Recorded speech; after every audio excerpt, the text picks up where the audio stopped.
Understanding overdramatize in everyday English.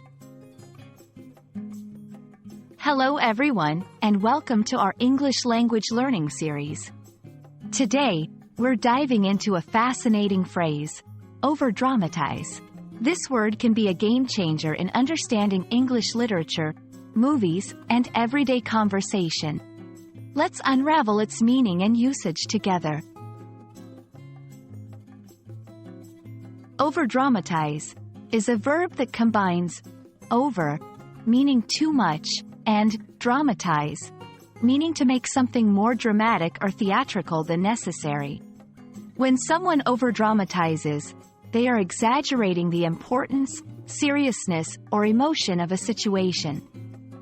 It's like adding too much spice to a dish. It overwhelms the original flavor. To grasp the concept better, let's look at some examples.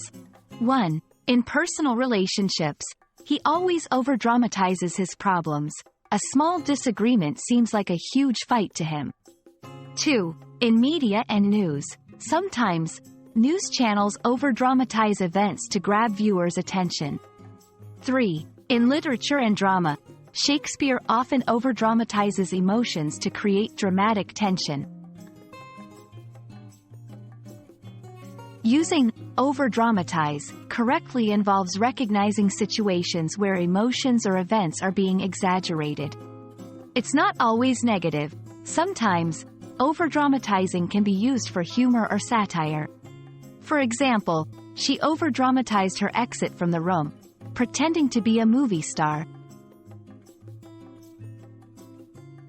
While overdramatize is generally straightforward, its nuances are worth noting. It's often used in a light-hearted or critical context and can be subjective.